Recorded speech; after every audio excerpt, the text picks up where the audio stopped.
So, in the drama you've been watching, one of the detectives became convinced that a witness was being deceptive and, based on this hunch, sought a confession from the witness. Is it sound to rely on such hunches? Can we really tell if people are lying to us?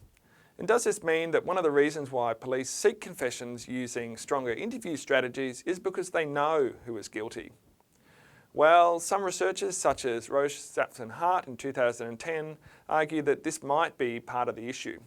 If I thought someone was innocent or knew nothing, I would release them immediately. In the following video, you'll see a witness make some statements. When you watch this video, I want you to try and decide whether the person is telling the truth or not.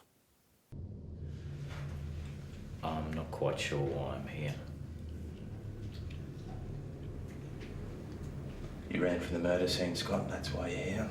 Now, hang on, mate. You hang on, mate. There's a dead girl lying on a cold bit of steel refrigerator, and it's my job to figure out who the hell put it there. Now sit back down. You can't prove I took that bag. Maybe somebody nicked it. I'm guessing that the majority of people will think that the witness was being deceptive. How can you tell whether someone is telling the truth or not? One of the things that people think you should pay attention to when trying to detect a lie is nonverbal behaviour. The idea is that when verbal and nonverbal messages do not match, the nonverbal behaviour is a better indicator of the truth because it's harder to control. Why is it so hard to control nonverbal behaviour?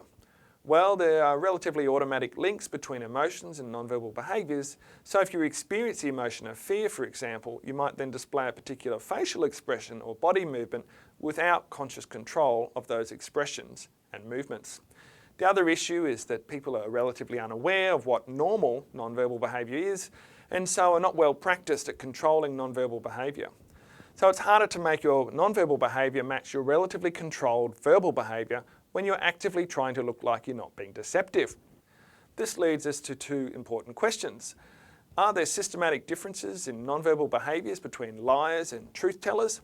And are observers aware of these cues?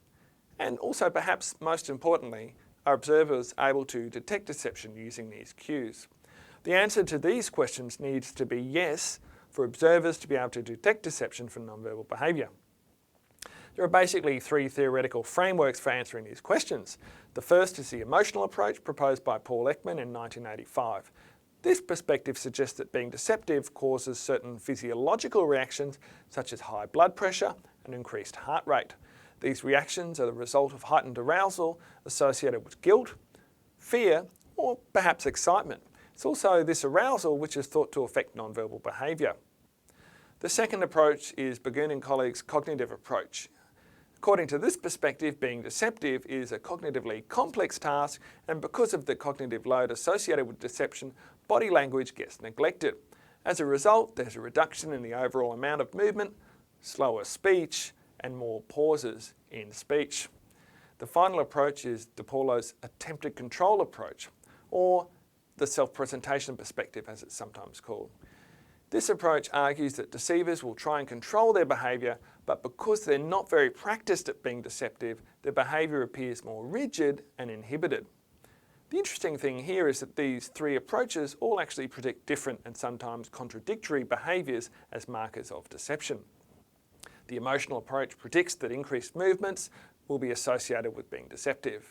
The emotional and cognitive approaches predict an increase in speech disturbances as being associated with deception.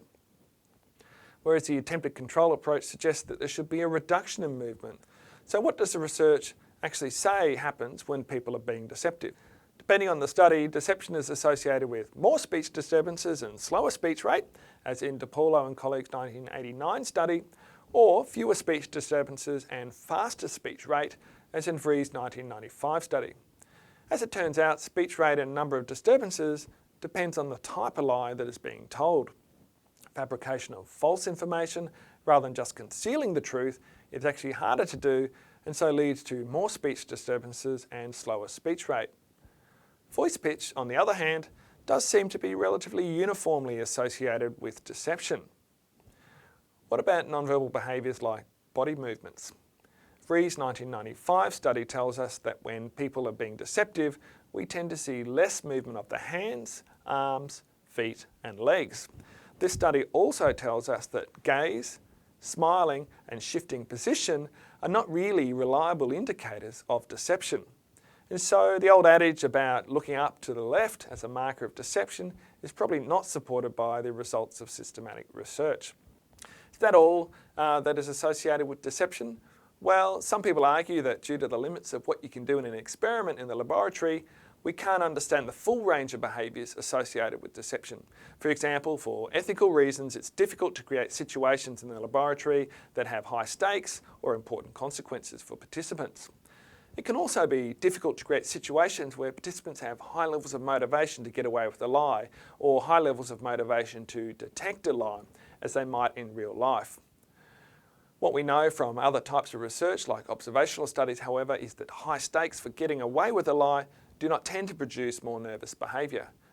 This can be seen in studies by Davis and Haddock in 1995 and Free and colleagues in 1996. Some of that research actually showed that Saddam Hussein decreased his movements when attempting to get away with a lie. Highly motivated liars do behave in different ways, however. They show fewer body movements and slower speech rate, higher voice pitch and more speech disturbances. Finally, we also know that people who had time to plan their lie behaved differently. Zuckerman and Driver's 1985 study showed that planning was associated with fewer arm and head movements, shorter response latencies and faster speech rate.